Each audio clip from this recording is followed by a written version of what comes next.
नमस्कार, स्वागत है आपका और आप देख रहे हैं अपना यूट्यूब चैनल रीमेक का। बिहार सरकार के शिक्षा विभाग ने सक्षमता पास यानी सक्षमता एक में जो नियोजित शिक्षक उत्तीर्ण हो गए हैं, उनकी काउंसलिंग की डेट घोषित हो चुकी है। आप सबको पता होगा, अनेक अलग-अलग सोशल मीडिया प्लेटफ़ॉर्म के माध्यम से आपको सूचना पहुँच गई है। तो इस वीडियो के माध्यम से हम लोग जानेंगे कि हम लोग कब जाएँगे और क्या-क्या डॉक्यूमेंट्स हम वहाँ लेके जाएँगे। चूँकि काउंसलिंग होनी है, तो काउंसलिंग में आपके डॉक्यूमेंट का वेरिफिकेशन होगा। तो किन-किन डॉक्यूमेंट्स को हम वहाँ लेके जाएँगे और कब जाएँगे? तो आइए इस वीडियो को शुरू करते हैं और देखते हैं कि क्या इन्फॉर्मेशन और सूचना आदेश हमारे लिए है। तो आइए आगे बढ़ते हैं और देखते हैं। सबसे पहले यह जानते हैं कि हमें जाना कब है। लगे हाथ हम लोग देख लेते हैं कि हम लोगों को जाना कब है। अलग-अलग कोटि के शिक्षकों के लिए अलग-अलग डेट निर्धारित किया गया है। यूँ कहें कि अगर प्लस 2 के जो शिक्षक हैं या और उसके जो लाइब्रेरियंस हैं, उनके लिए जो काउंसलिंग की डेट निर्धारित की गई है वो 1 अगस्त यानी 1 अगस्त से लगातार आगे तक जब तक काउंसलिंग की खत्म नहीं होगी तब तक की जाएगी। यानी 1 को अगर नहीं खत्म हुआ तो 2 को होगा, 2 को नहीं होगा तो 3 तक, यानी ये डेट प्लस होते रहेंगे। उसी अनुसार अगले डेट में यानी माध्यमिक शिक्षक यानी 9th यानी हाई स्कूल के जो टीचर हैं उनका होगा 2 अगस्त से लगातार, अगर जहां खत्म होगा उसी डेट में होता रहेगा। उसके अलावा है जो स्नातक कोटि के शिक्षक हैं सभी विषय के, यहाँ माध्यमिक शिक्षक में अभी आपको देखना है सभी विषय।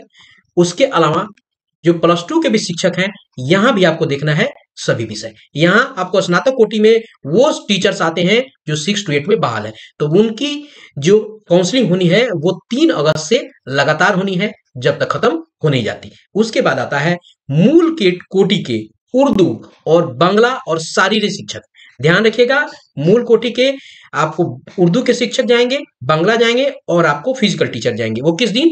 वो आपको 5 अगस्त को जाएंगे, यानी 4 तारीख को नहीं है, 5 अगस्त को जाएंगे और उस दिन से लगातार जब तक खत्म नहीं होता है तब तक होगा। उसके बाद सबसे बड़ी जो काउंसलिंग में शिक्षकों की अगर संख्या रहेगी वो है मूल कोटि में सामान्य शिक्षक। ध्यान रखिएगा, इसमें उर्दू के शिक्षक है उनका एक दिन पहले होना है। अब यहाँ ध्यान देना है कि समान कोटि के जो शिक्षक हैं वो 6-8 यानी 6 अगस्त से लेके लगातार जब तक काउंसलिंग उनकी समाप्त नहीं हो जाती, यानी जितने भी शिक्षक होंगे जो उत्तीर्ण हैं और जो आ रहे हैं उनका समाप्त नहीं होगा तब तक वो चलता रहेगा। अब यहाँ एक बात और ध्यान देने की जरूरत है, यहाँ भीड़ को कम करने के लिए किया क्या है कि यहाँ स्लॉट बनाया गया है। तो आप कह रहे हैं स्लॉट बनाने के पीछे कारण क्या है? मान लीजिए कि आप एक स्नातक शिक्षक है और आपका पढ़ रहा है 3 तारीख, तो स्लॉट में होगा क्या कि आपको आपके मोबाइल पे एसएमएस के माध्यम से और जो ई शिक्षा कोष पोर्टल है, ई शिक्षा कोष आपका जो पोर्टल है उस पे आपको जानकारी दे दी जाएगी कि साहब आपका जो आपकी जो काउंसलिंग है वो आपको तीसरा स्लॉट आपको अलॉट किया गया है। तो आप क्या करेंगे, 12 बजे से 1 बजे 1:30 बजे के बीच वाला स्लॉट आपकी काउंसलिंग उसमें होनी है, तो आप इसी निर्धारित समय में वहां पहुंचेंगे। इससे क्या होगा, भीड़ कम होगी। तो जिसका जो स्लॉट होगा उसको उस मैसेज के माध्यम से आपको मिल जाएगा। तो ऐसा नहीं है कि मान लीजिए कि आप मूल कोटि के एक शिक्षक हैं तो आपका 6 तारीख को है, तो ऐसा नहीं कि आप सवेरे 9 बजे ही पहुंच जाए। जी नहीं, आपको बताया जाएगा। ये इन्होंने निर्धारित कर लिया होगा कि कितने, मान लीजिए कि 1.5 घंटे का इन्होंने स्लॉट बनाया है, 1.5 घंटे का, 1.5 घंटे में इन्होंने निर्धारित कर लिया होगा कि 1.5 घंटे में कितने शिक्षक को रखेंगे। तो आपको आपका जो अलॉटेड टाइम है आपको मैसेज के माध्यम से प्राप्त हो जाएगा। तो आप तभी जाएंगे जब आपको आपकी एसएमएस से आपको मिल जाएगी कि आपको साहब फलाने टाइम में आपको पहुंचना है। तो मान लीजिए कि आपको 5वां स्लॉट अलॉट होता है 3 बजे के आगे वाला, 3 बजे से लेकर 4:30 बजे तक, और आपको 9 बजे पहुंचने की जरूरत ही नहीं है, 10 बजे पहुंचने की जरूरत नहीं, सीधा पहुंचिए आप 3 बजे के पहले पहुंचिए। तो ये कहानी है और इस तरीके से आप वहां काउंसलिंग के जगह पे और स्थान पे चले जाएंगे। आइए देखते हैं, अब बात करते हैं, हम अब जब काउंसलिंग के स्थल पे पहुंच जाते हैं तो हमें डॉक्यूमेंट्स कौन कौन से लेके जाने हैं, इन्हीं चीजों को हम जानेंगे इस वीडियो में। सबसे पहले आपको ध्यान यह रखना है, आपके पास जो होना है वह आपका मोबाइल नंबर। आपके पास मोबाइल नंबर मीन्स आपके पास मोबाइल होना चाहिए और उस मोबाइल में वही नंबर हो जो सक्षमता परीक्षा में दिया गया है, यानी वो नंबर वही हो जो आपको आधार से टैग हो। ठीक है, यानी ऑफिशियल जानकारी आपको वही है, वो मोबाइल नंबर वही हो जो आपने ई शिक्षा कोष के उस पे आपको दिया है, ई शिक्षा कोष के पोर्टल पे आपने दिया हो। तो सब लोग लगभग एक ही मोबाइल नंबर रखते हैं। बहुत सारे लोग, होता क्या है कि खासकर महिलाओं में दिक्कत है कि वो अपने पति का नंबर देती हैं, तो अगर वो पति का नंबर उन्हें दिया है तो उसी नंबर को क्वेरी कीजिएगा, आपको वहीं लेके जाना है। क्यों? क्योंकि उसी नंबर पे आपको मैसेज आएगा स्लॉट्स का।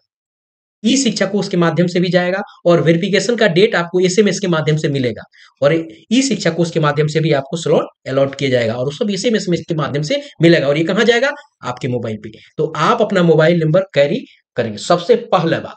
उसके बाद आता है डॉक्यूमेंट्स वेरिफिकेशन में क्या क्या डॉक्यूमेंट्स होगा। तो देखिए यहाँ लिखा हुआ है, इसको ध्यान से पढ़ने की जरूरत है। निर्धारित तिथि को वेरिफिकेशन हेतु उपस्थित होने वाले अभ्यर्थी को अब यहां से ध्यान देने की जरूरत है, सक्षमता परीक्षा के फॉर्म भरते समय जिन अभिलेखों को क्या कहा गया है कि सक्षमता परीक्षा फॉर्म भरते समय जो आपने फॉर्म भरा होगा सक्षमता का, उस समय जिन अभिलेखों को जिस क्रम में अपलोड किया गया है उसी क्रम में वेरिफिकेशन के समय प्रस्तुत होंगे। कहा क्या रहा है कि हमने सक्षमता परीक्षा हम सब लोगों ने दिया है, तो सक्षमता परीक्षा जब हमने फॉर्म भरा है उस समय जिस आपको क्रम में जिस सीरीज में जो हमने अभिलेख अपलोड किया है उसी क्रम में वेरिफिकेशन केस में उसको हम प्रस्तुत करेंगे। यहाँ कहने का मतलब है कि वो सारे अभिलेख जो आपने अपलोड किए हैं आपको लेके आने हैं। आइए देखते हैं उनका विवरण निम्नवत है। यहाँ कहा गया है कि मूल, ध्यान रखिएगा, मूल जाति प्रमाण पत्र यथा लागू। यदि आप कास्ट वाले कैटेगरीज में है तो आपको जाति प्रमाण पत्र लेके जाना होगा। ध्यान रखिएगा, यदि आप ईडब्ल्यूएस वाली व्यवस्था में बन के गए हैं तो आप लोगों को लेके जाना पड़ेगा, क्योंकि ईडब्ल्यूएस की व्यवस्था उस तरह से नहीं थी। तो चूंकि यदि आप जाति व्यवस्था से गए हैं, आप अगर कोटि वाले में है, जाति कोटि में है, तो आप अपने साथ मूल जाति प्रमाण पत्र लेके जाएंगे। उसके बाद है अगर आप दिव्यांग हैं तो मूल दिव्यांगता के प्रमाण पत्र को लेके जाएंगे। उसके बाद आप क्या लेके जाएंगे, मूल आधार कार्ड। ध्यान रखिएगा सब जगह मूल की बात हो रही है। उसके बाद है नियोजन पत्र, उसके बाद है मैट्रिक प्रमाण पत्र। मैट्रिक प्रमाण पत्र जबकि हम लोगों ने अपलोड किया था आपको मार्कशीट आपने अपलोड किया था और उसके अलावा हमने आपको सर्टिफिकेट डाला था। तो यहां कह रहा है कि मैट्रिक का प्रमाण पत्र आप इन दोनों को कैरी कीजिएगा। जहां प्रमाण पत्र की बात हो रही है कैरी कीजिएगा। यहां मूल नहीं लिख रहा है लेकिन फिर भी आप नियोजन पत्र भी, मैट्रिक प्रमाण पत्र यानी मार्कशीट और सर्टिफिकेट दोनों कैरी कीजिएगा। मूल नहीं लिख रहा है ऐसे को कोई मतलब नहीं है। ये इंटरमीडिएट के प्रमाण पत्र, स्नातक प्रमाण पत्र, यहाँ ध्यान ये रखने की जरूरत है कि मान लीजिए कि आप एक 1 to 5 के टीचर हैं तो आपके लिए एलिजिबिलिटी कितनी है, आपको +2 है, यानी 10+2 है। तो अगर आपने इंटरमीडिएट तक का उसमें अपलोड किया होगा तो बस आपको इंटरमीडिएट लेके जाना होगा। लेकिन मान लीजिए आपने स्नातक का अपलोड कर दिया होगा तो लेके जाना होगा। और स्नातक का प्रमाण पत्र तो 6 to 8 को जो टीचर हैं, 9-10 के टीचर हैं, 11-12 के टीचर हैं, उनको तो लेके जाना ही है, क्योंकि उनकी एलिजिबिलिटी ही स्नातक से बनती है। और यहाँ 11-12 की एलिजिबिलिटी तो प्लस यानी +2 के जो टीचर हैं इनको तो आपको पीजी लेवल की बनती है, तो इनको स्नातकोत्तर का भी लेके जाना होगा। तो ध्यान रखें जो आपने अभिलेख अपलोड किया होगा उसको आपको लेके जाना होगा। वहां हमने देख लिया स्नातकोत्तर का, स्नातक का प्रमाण पत्र। उसी के अलावा स्नातकोत्तर बहुत सारे ऐसे 1 to 5 के टीचर हैं जो स्नातकोत्तर तक के प्रमाण पत्र अपलोड कर दिए गए। तो ध्यान रखिएगा जिसको आपने अपलोड किया है उसको लेके जाना पड़ेगा। उसके बाद है डीएलएड, बीएड। जो लोग डीएलएड पे हैं बहाल वो डीएलएड के प्रमाण पत्र लेके जाएंगे और जो बीएड पे बहाल है वो बीएड के प्रमाण पत्र लीजिएगा। यहाँ आपने जो अपलोड किया होगा ध्यान रखिएगा। मान लीजिए कुछ बहुत ऐसे शिक्षक हैं जो बाद में बीएड कर लिए हैं लेकिन बहाली तो आपको डीएलएड पे है, तो आप डीएलएड पे ही लेके जाइएगा क्योंकि आपने अपलोड ही वहां अब किया होगा वहीं। उसके अलावा है 10वां क्या है, दक्षता, बीटेट, एस्टेट, सीटेट। इनके प्रमाण पत्र को आपको कैरी करना है और वहां लेके जाना है। यदि आप दक्षता वाले हैं तो दक्षता लेके जाइए और सीटेट बीटेट है तो उसके लेके जाइए। यहाँ ध्यान रखने की जरूरत है उस समय एडमिट कार्ड की भी मांग की गई थी अपलोड करने के समय, तो आपके पास यदि है तो आप उसको कैरी जरूर कीजिएगा। क्योंकि यहाँ नहीं केवल प्रमाण पत्र की बात हो रही है, तो आप एडमिट कार्ड नहीं भी लेके जाएं तो ये आपको बाध्य नहीं करेंगे, क्योंकि इन्होंने इस सूचना में नहीं कहा है। इस सूचना में तो इन्होंने मूल प्रमाण पत्र की भी बात नहीं की है, लेकिन हम कैरी करेंगे क्योंकि वेरिफिकेशन आपका मूल प्रमाण पत्र के आधार पे ही होता है। इसके अलावा ये तो आपके सर्टिफिकेट्स होंगे, टेस्टिमोनियल्स होंगे। उसके अलावा कहा गया है कि अभ्यर्थी अपना पैन कार्ड, ध्यान रखिएगा, इन सबके अलावा आपको अपना पैन कार्ड मूल लेके जाना होगा। अभ्यर्थी अपना पैन कार्ड के साथ उपरोक्त जितने भी ये 10 डॉक्यूमेंट्स हैं, डॉक्यूमेंट जो दिखे गए हैं, डॉक्यूमेंट का स्वभिप्रमाणित छाया प्रति साथ लाएंगे। ध्यान रखिएगा ये जो 10 डॉक्यूमेंट्स हैं जिसके लिए जो आपके लिए लागू होता है उन सब की आप फोटोकॉपी करेंगे और उसको क्या करेंगे, उसको सेल्फ अटेस्टेड करके यानी स्वभिप्रमाणित करके लेके जाएंगे और पैन कार्ड भी उसमें आप लगा देंगे। इन 10 के साथ आप पैन कार्ड भी जोड़ लीजिए, ये 11 हो जाएंगे। ठीक है। आपको पैन कार्ड के साथ उपरोक्त सभी डॉक्यूमेंट्स का स्वविप्रमाणित प्रति साथ देंगे। अब पैन कार्ड की बात आती है आपके पैन कार्ड में, और आपको एचआरएमएस में इसकी जरूरत पड़ेगी, इसलिए ये यहाँ मांग रहे हैं। आगे कुछ और भी मांगेंगे इस पैन को, चूंकि ये वित्तीय लेन देन से संबंधित है, तो वित्तीय लेन देन है तो एचआरएमएस में ये काम आएगा। आपके सर्विस इसका कोई लेना देना नहीं है, लेकिन ये मांग रहे हैं आपकी वेतन निर्धारण और एचआरएमएस में जब आपकी एंट्री होगी, इसलिए वो ये सारी चीजों को मांग रहे हैं, क्योंकि पैन कार्ड की कॉपी भी और डॉक्यूमेंट्स की कॉपी चली जाएगी एचआरएमएस की एंट्री के लिए। आगे देखते हैं इसके अलावा कौन कौन सी हमें चीज चाहिए। इसके अलावा हमें इन्होंने कहा है कि उक्त प्रमाण पत्रों के अतिरिक्त अभ्यर्थी को निम्नांकित अभिलेखों भी लाना होगा। क्या? बीएसीबी द्वारा सक्षमता परीक्षा का मूल प्रवेश पत्र। अब आप कहेंगे कि ये तो टीपीओ साहब ने जमा करा लिया है, तो जी हाँ, इसको सबका जमा हो गया है डी ऑफिस में, और जिला स्थापना कार्यालय में ये जमा हो गया है। आपके पास फोटो कॉपी होगा, तो देखिएगा आगने वाले दिनों में इससे संबंधित कोरिजेंडम यानी शुद्धि पत्र इसके लिए जरूर निकलेगा।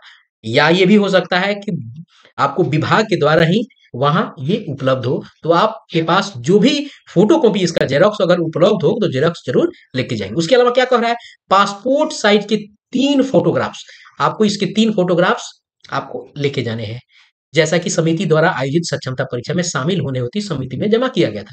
जो उस समय आपने जमा कराया था, उसी तरीके 3 फोटोग्राफ्स आप जरूर कैरी कीजिएगा अपने साथ। उसके अलावा क्या कह रहा है, अभ्यर्थी अपने बैंक अकाउंट नंबर के साथ, आपके पास अपना आपका बैंक अकाउंट होना चाहिए, के साथ कैंसिल चेक या पासबुक की प्रति, ऐसा नहीं कि दोनों की जरूरत है, या आप कैंसिल चेक ले जाएं या पासबुक की जो प्रति है, यानी ऊपर वाला जो है जिसपे सब डिटेल होता है वो लेके जाएं। और कैंसिल चेक में क्या होता है, मान लीजिए कि आपका ये चेक है, तो आपको कैंसिल चेक कैसे होता है, इसमें बीच में 2 लाइन खींचिए और इसमें आप कैंसिल लिख दीजिए, ये इसी को कैंसिल चेक कहते हैं। ये आपको करना है, और इसकी जरूरत क्यों पड़ती है, इसकी जरूरत पड़ेगी आपके पैन कार्ड बनाने में, और बेसिकली जरूरत पड़ेगी आपकी एचआरएमएस की एंट्री में। ये इसकी एंट्री, और आपको ये वाला जो आपको अभ्यर्थी जो पैन कार्ड की जो बात हो रही है, इसकी एंट्री आपको वहां के लिए बनेगी। ये तो ये इन चीजों को आप अपने साथ कैरी कीजिएगा। ये ही है इस वीडियो का कि जो मूल मटेरियल यानी मूल टॉपिक्स, तो मैंने आपको बताया कि सारी चीजें हैं। मोबाइल नंबर आपका ध्यान रखें, मोबाइल नंबर में आपके कुछ ना कुछ बैलेंस होना चाहिए, क्योंकि उस समय एसएमएस आना होगा। तो इन सब चीजों का ध्यान रखिए। ये सारे डॉक्यूमेंट्स को आप लेके जरूर जाइए। 10 आपको डॉक्यूमेंट्स बताए गए, 11 पैन कार्ड है, और जितने भी डॉक्यूमेंट जाएंगे सबकी फोटो कॉपी आपको लेके जानी है, और सबको स्वभिप्रमाणित यानी सेल्फ अटेस्टेड करके आपको लेके जाना है। इन चीजों का आपको खास ध्यान रखना है, और आपका जो अलॉटेड टाइम है उसी अलॉट टाइम में आप वहां पहुंचे। ना ऐसा नहीं कि 3 बजे बुलाया गया 9 बजे पहुंच के वहां भीड़ करते हैं, ऐसा नहीं है। सावधानी रखें और अपना अच्छे से कराएं। तो इन्हीं शुभकामनाओं के साथ इस वीडियो में इतना ही। मिलते हैं जल्दी ही नए कंटेंट के साथ और इसी तरह इंफॉर्मेटिव वीडियो के साथ। तब तक अपना ख्याल रखें। जय हिंद।